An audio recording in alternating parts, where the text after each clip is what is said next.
It's been apparently a quiet Atlantic hurricane season so far, with no hurricanes to date. And an updated forecast from the Colorado State University, or I should say from Colorado State University, released yesterday, says it's expected to stay that way.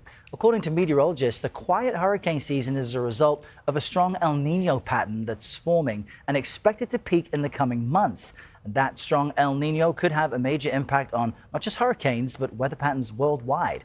For more on this, who else would be called upon but CBS News meteorologist Rob Marciano. Rob, good morning. Great to have you in the mix here at the table. Some folks are referring to this as a super El Niño, which makes us think things will be supercharged. But in general, what is an El Niño and what does this super El Niño status even mean? Yeah, in our climate and weather vernacular, we don't use the term super, but maybe we should. I mean, if we go from strong to very strong, I mean, does that sound very sexy or get people on alert? I think super does get people on alert, and that's where folks are right now. But El Niño is basically a warming of the Pacific equatorial waters. So when that happens, that's a bit of a chicken or an egg, whether it's the wind pattern that's doing it or it's the warming waters that's affecting the wind pattern.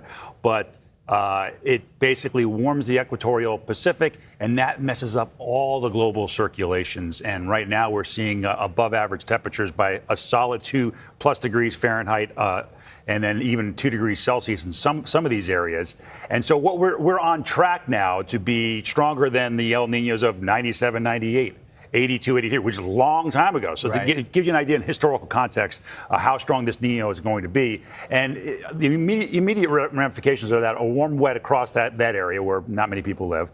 And then more in the way of Pacific hurricanes and less in the way of Atlantic hurricanes, which you kind of alluded to. This is kind of what we expect for the lower 48 during the winter months, which is a lot of rain in California and then across the southern tier, the Gulf states, maybe a very active severe weather pattern down there through winter, and then kind of warmer and drier across the northern tier, typically not very intense winters for the northern half of the country. So I guess in that part of it's good news. You see, that's really interesting because when we speak about El Niño and warmer waters, typically we think, well, that's the fuel for a hurricane and it means more hurricanes. But as you've just laid out, it means different things depending on where you live. Different things for different people, as is life is always the case. Different strokes for different folks. But you're right about the warmer waters in the Pacific. And because of that, we have a more active Pacific hurricane season. But here in the Atlantic, what it does is it affects the upper level wind patterns that kind of hurts hurricanes. And we've already seen that. And you mentioned that the Colorado State University forecast has been even ratcheted down a little bit farther.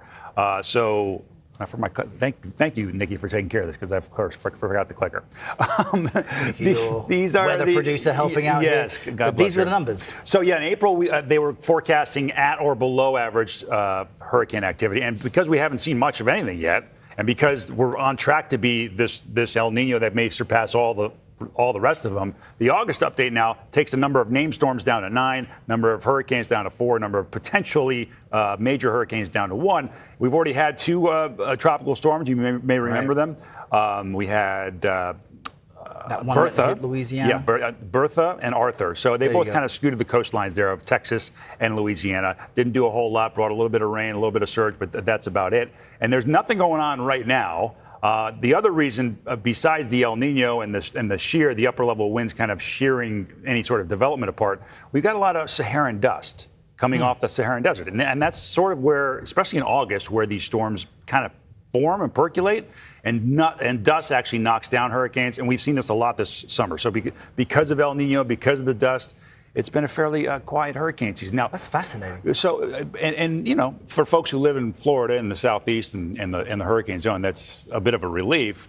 They are prepared. They've been through this before. It only takes one. Right. And also, these things do bring beneficial rain. So if we can get like a couple of weak tropical storms in just to bring enough beneficial rains to keep things out of drought, because we were in a bad drought this year because of not much activity last year, that would be the ideal scenario. But yeah, super. I'm okay with, if you want to say super, even though it's not officially a term, I'm okay with it. Between you and me, super El Niño season's ahead. Just the two of us. Okay, I like good that. stuff. A great comprehensive update. Rob Marciano, always great to see you. Good to see you. Thank you so much. You bet.